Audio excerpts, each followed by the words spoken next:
Hey guys, what's up? You already know what time it is. It's consulting time on a Wednesday. We going up on a Wednesday. But it's gonna be a great evening because it's evening time now, right?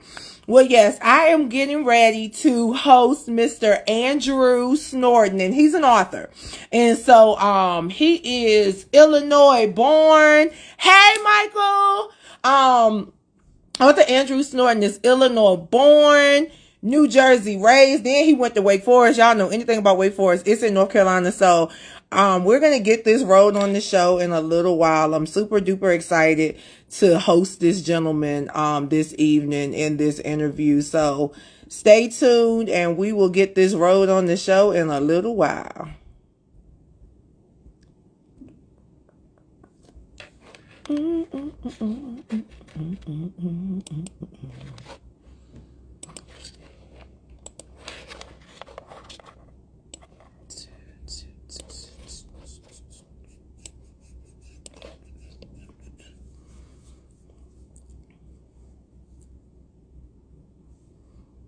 Da da da da da da da.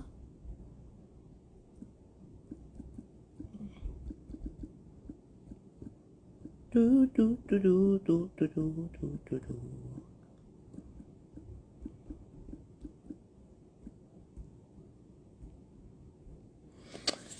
Yes, yes, yes, yes.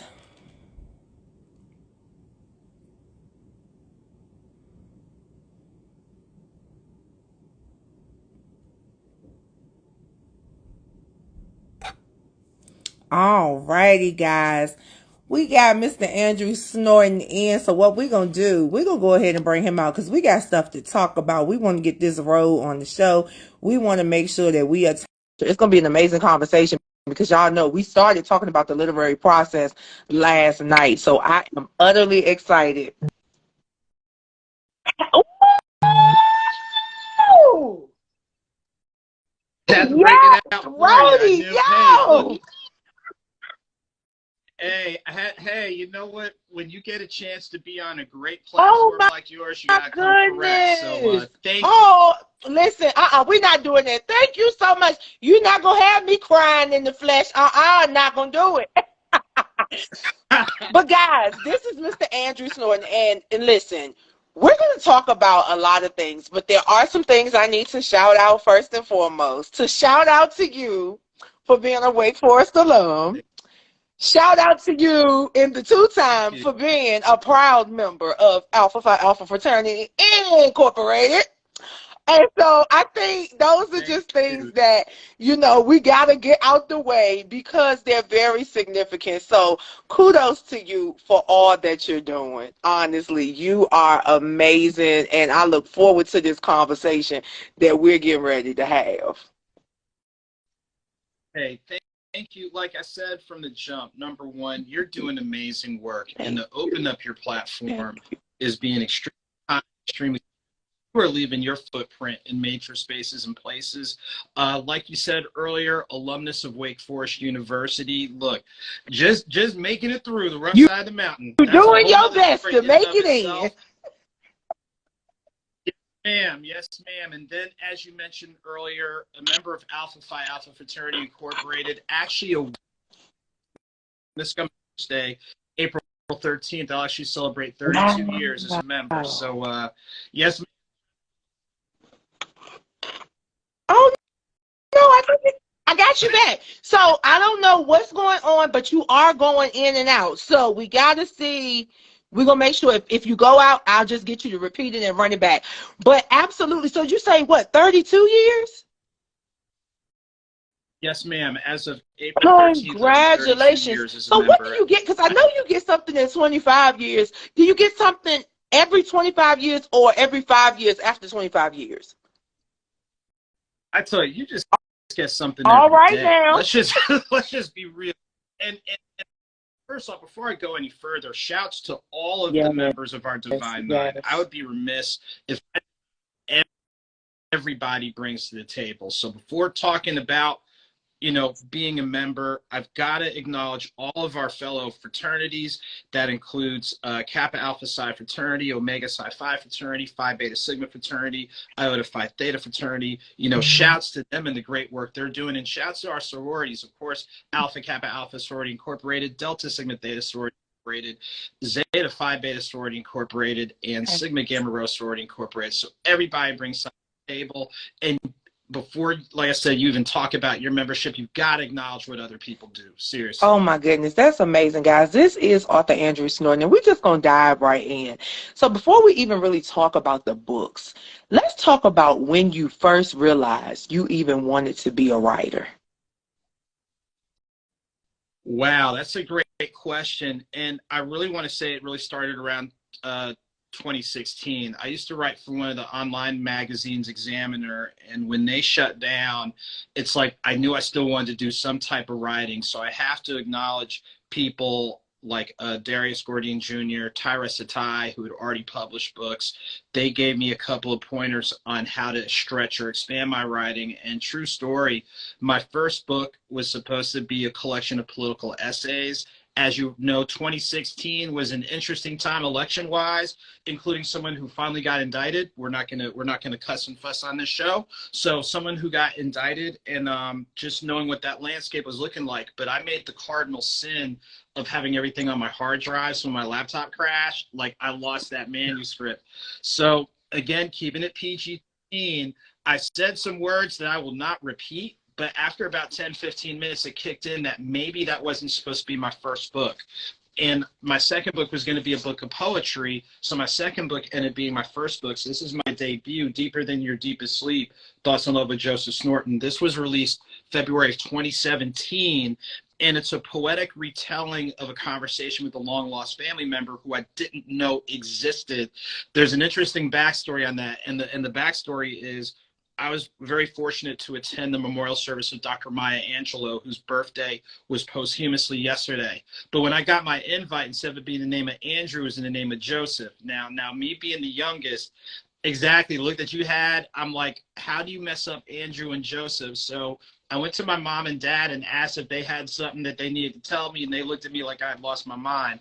But I did a little research. There is an extended, way down the line family member, Joseph. And so this first book is a poetic retelling of our conversation, looking at the action of love through the lens of family, community, people in your life, people out of your life. But unlike a lot of poetry, what we did is we took a portion of the conversation and used that as a preview. That way the reader knows the context. So now the reader is walking in step with the author, instead of the author being here, the reader being elsewhere. And even though you're doing this to be polite, the reality is you don't have a darn clue what they're talking about. So that's my very first book that I released from February 6 years ago. My second book went in a totally different direction, 9 Stories of Faith, Volume 1, where all of us are dealing with some issue, but some people are dealing with something each and every day. So the people I interviewed opened up about living with a physical health challenge, mental health challenges, life after incarceration. And what they did is they opened up, talked about how through the lens of their faith, whether it was Christianity, Hinduism, or Islam, best practices in health and wellness, their support network, but most important, how they changed their way of thinking. So it's a different mentality when you talk with people that say, I live with something versus I have it. If you have it, it can have ownership over you. But if you live with it, you're able to keep it in perspective. So that is arguably, I mean, all my books are my favorites, but that is really powerful because I'll go back to that one when I'm not feeling my best and I look at what other people are living with and living through. That's a help you get your mind right piece. The third book goes in a totally different direction because it's focused on my coverage of minor league baseball. And as a number of people know, on the major league level, it's less than 10% of African-American players play major league ball. So I was very intentional with interviewing Black players, covering states in North Carolina, South Carolina, Georgia, Alabama, Tennessee, and Mississippi. It's not only the game recap, but the interviews and the perspectives of the players that you can apply beyond just baseball. And a number of the players I interviewed are currently on major league rosters. And as an added living history piece, there's an insert on the Negro Southern Leagues Museum located in Birmingham, Alabama, which a lot of people don't realize actually has a larger set of memorabilia than the museum in Kansas City. And it's also an interview with one of the umpire supervisors who happens to be African-American male, who basically does the training for a lot of the umpires that move up the ranks. So getting those perspectives, I thought, is very insightful. I'd be remiss if I didn't mention the collaborative photographer, Emery Rose Photography. They were named best in Gwinnett County here in Metro Atlanta for the last few years. So having that type of footprint and letting people know there's different pathways, within sports, you don't have to necessarily play in the field. You can be the manager or the scout or the general manager or even be a media presence and cover. So, there's more than one pathway. And in my current release, Quotes and Notes, Something's on the Horizon, is basically part think piece where it's original quotes that I came up with that kind of help me day to day. But there's also my grandmother, in regards to the adage of take time to see about people. So just like you're taking time to see about me and what I'm doing and what have you, and the coverage that you do, that's part of, our charge. But instead of looking at it as like, I'm this great mind, it's like, here's what's helped me, but here's the logic behind it. And then it's space for people to journal, whether they agree, they disagree, if they want to go deeper or go in a different direction, because we all know what you put in your mind is going to come out in some way, shape, and form. So we talk about, your diet regarding your health, and we talk about mental health, but watch what you're putting in, because it's going to come out in some way, shape, or form.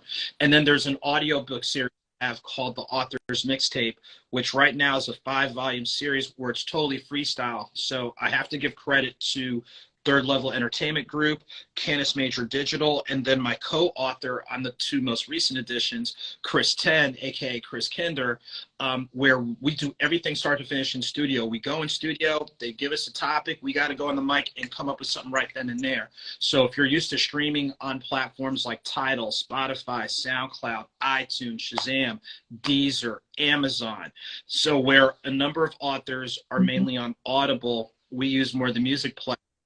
Pandora, type in my name, it'll pop up. So we're on 300 platforms. So it's just a testament to the good people that are put in your place. And I'll say that for anybody, whether it's through the lens of writing or business or whatever, take inventory of the good people that are in your place, that are there to help you, and then don't forget to help other people as you come up. And don't be afraid to do something different, do something unconventional. Like I talk about in my current book, Quotes and Notes, one of the quotes is part of my daily prayer, and I'll just share it. So if it'll help somebody, I'm thankful to God for the gifts that he's bestowed that I'm using. I'm thankful to God for the gifts that he's bestowed that I haven't gotten around to using. But the most excited I'm about are the gifts that I have been bestowed that I have not discovered yet. So you think about still hidden gifts and talents inside of you through the lens of journalist and media presence. People out here, there's still something more in you.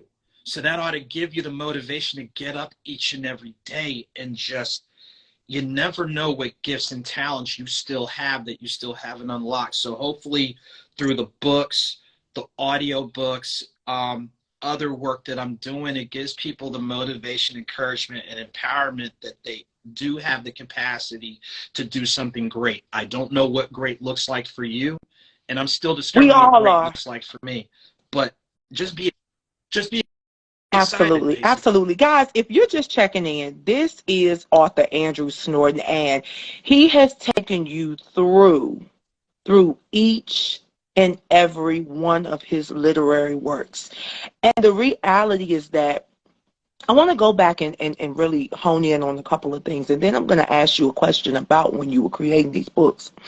But you talked about the MLB, and it triggered me because, for one, my parents were very traditional and unconventional at the same time. So, I wanted to play basketball, right? I'm like, everybody playing basketball, I want to play basketball. My mom was like, T-ball, softball, and gymnastics. Now, where I grew up, I was the only little chunky black girl in gymnastics. Now, my softball team was a little bit more diverse, but in gymnastics, oh, I was the only one. Only one that looked like me, skin color, and definitely the only one that was chunky. Because you can imagine what gymnasts looked back in the late 80s and early 90s. Dominic Dolls didn't start trending until the mid-90s. You understand what I'm saying? So when you talked about Major League Baseball, I almost want to shout because we don't train and push our babies anymore. We only push our babies into music, basketball, and football, not realizing baseball players making money and they're a tad bit safer than other sports. I'm going to jump in on that point. People don't realize, like we know, like in the 70s and 80s is where the shift happened because, for lack of a better term, it's cheaper for teams to go overseas and sign players because you can sign them at a younger age and you can sign them for less money. But what people don't realize how much long money is in baseball. The average career amongst the four major sports is probably longest. The contracts are basically guaranteed unless you are a non-roster invitee, which means you're trying out. And now with the new collective bargaining agreements that have been signed on the minor league level, where they've locked in the amount of money you can make. And even if you don't play, if you're a scout, if you're a manager, if you're a general manager, which is the nerve center that runs everything, or you go into communications, you go into, press and media, and you know this from different events you've covered, and I can tell you just from covering just whether it's professional baseball on the minor league level, college sports, there's a need for us to be in these spaces and places, and kind of pivoting a little bit when, the hubbub about what happened with LSU and Iowa. The reason that narrative went out there is because arguably 85 to 90% of the people covering those folks do not look like you and me. And I will just pause on the play. Let's shout out. Let's shout out, and I'm going to shout it out right now. I'm shouting out golf. So right now, my Uncle Jelly, he has been on the tours since, I want to say, the 1950s. He was the past president of the PGA Tour Caddies Association, and he down there in Augusta right now at the Masters. And it's so interesting. It's so interesting that you say that, because at 84 years old, he is still casting on at the because they cast from like the holes. They have to call out at the holes. He cast for CBS, ESPN, and NBC, I believe, at 84 years old. Now, why isn't there somebody that's in their 20s or 30s out there on those holes? Why is he still out there at 84 years old? That's too hot for me. I would go, but I don't do the outside. But you kind of answered that earlier in regards to what you know what you know. What are we pushing and encouraging people to do? And that's where those of us that are in these spaces and places, and we know there's not that many people that look like us traveled with me to cover a college football game last fall. There were only 3 black media people. I was one of them, she was one of them, and the beat writer for the team that they were covering. That's it. So all I'm going to say is this. Part of the issue is we don't push because part of it we don't know. So those that are in the know, we have to use our platforms as consistently as possible. You're using your platform 3-4 times a day, for crying out loud. So those of us that know the issue, we have to continue. We have to walk and chew gum at the same time. We've got to be willing to continue to break ground, and we have to be consistent in sharing our stories. And we have to be willing to do some things a little bit differently, a little bit unconventionally, and realize it can't stop with us. It cannot stop with us. We have to continue to motivate, push, encourage, gnaw, fight, pull, pray, 2 times, 3 times, whatever. Shake some holy Listen, you water, gotta do more than some shake the Tabasco, water, honey. You gotta pour it out. whatever you want. We have to be in these spaces and places, and when people are aware we're in these spaces and places, as quickly as we hit like, share, send on other stuff, if we can't talk about misrepresentation, and you know people in the field and you don't share their work. Pause. Come Wait on, a like minute. Wait a minute. Clearly, you're not saying that we're constantly sharing celebrity work, but we're not sharing the work of the people that we know that are in these spaces and trying to build. Is that what you're saying off the Andrew Snort? I know yeah, you didn't just say that. yeah. Okay, so let's go Yes, there. ma'am. You know, you always Yeah. hear crabs in the barrel, crabs in the bucket, right? I don't know if I like that one too much, because when I think about crabs, they just, if they claws not rubber band, they just trying to get around. I really equate what we do to one another, because I can't speak for nobody else but our community. I really think we are more like little termites, and all we do is come together to tear something down. Because if you really think about it, more of us come together to do negative than to do good. I'm going to say this. You can be right and wrong at the same time, and here's the reason why. We know, and it's ironic you said that. I talked about it in one of my audiobooks, where there's 2 categories of people who know you, people who don't know you. And within those 2 categories, there's going to be people who support you immediately. There's going to be people who support you eventually because they want to see if you're dedicated. And there's people who will never support you at all. And it stings a little bit differently when it's people who know you. But I'm going to say this. It's true that there are people that are more apt to, let's say, foolishness than consciousness. However, we have to take that and realize it's the sum versus all, because think about people who are supporting each other, but they might not have access to your platform or my platform, or their stories don't get told. So you can be right and wrong in the same sentence. Can we do better in supporting our own, or the adage, before somebody becomes famous? Absolutely.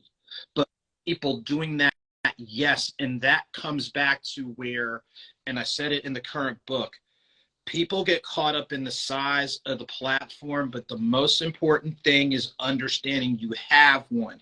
And if you know that you have one and use it as consistently as possible, you will be in spaces and places where bigger people will never be able to go. And even to kind of pause and pivot, like, you never know who's paying attention, you never know who's watching you. This is a coffee brand. So I actually have a coffee brand and coffee partnership with Fonte's Coffee, Louisville, Kentucky. And I'll share how that story happened.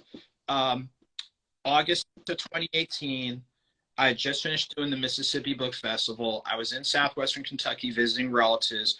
I was going up to Louisville, Kentucky at the end of the week to go to the Funk Festival. And it was good. It was a good lineup, like Juvenile, Dougie Fresh, all that and then some.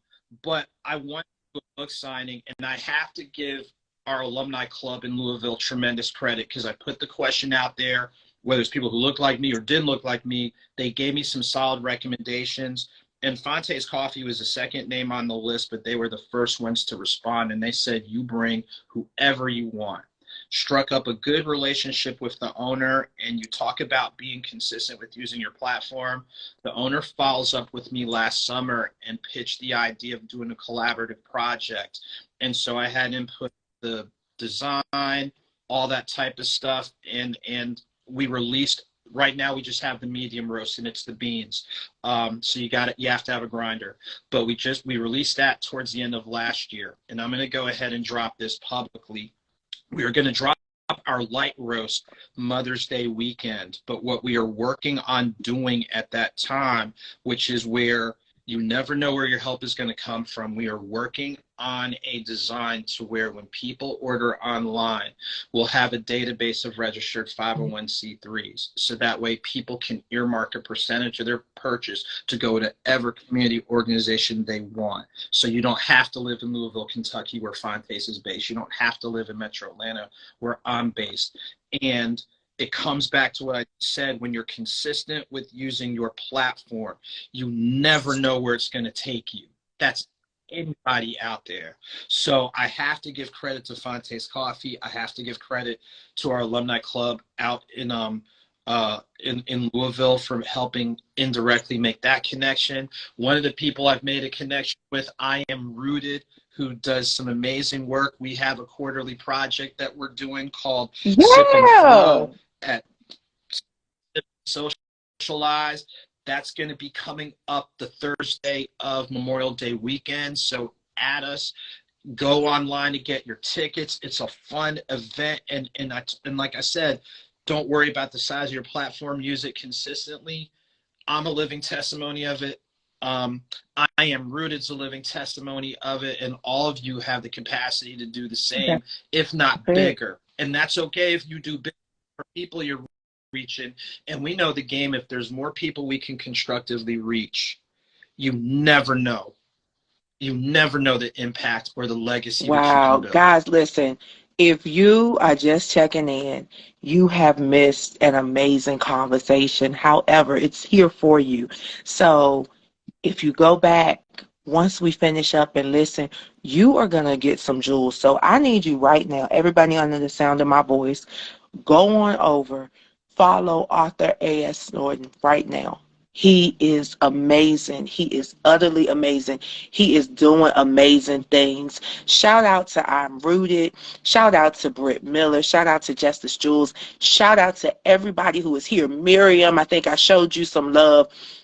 Andrew, first and foremost, we're not done with this conversation. What I'm going to have to do is bring you over to the other platform in the days and weeks to come so that we can really hash this thing out and really talk about, PGA and talk about MLB. And hell, we're going to even talk about NHL because people don't even think about hockey.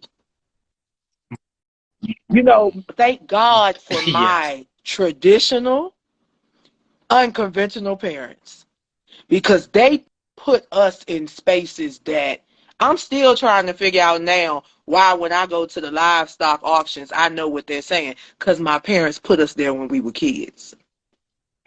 And I understand that even in 2023, livestock is a viable business.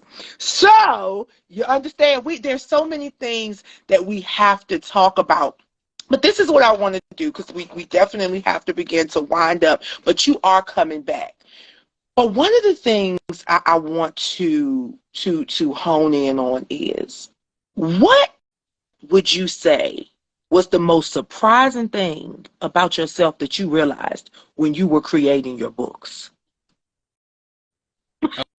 Oh gosh. I'll say the thing is, people are paying attention, but you don't know who. And I'll tell these two short stories. Short story number one, 2018, I do 2 book signings the same day in Jersey. I was up where I went to elementary school in the morning, and then I traveled down to South Jersey to do an afternoon signing.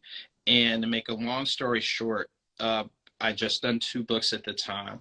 And for Deeper, there's a chapter that really does open up about the analogy of a breakup. And all of us have had headache, heartache, whatever.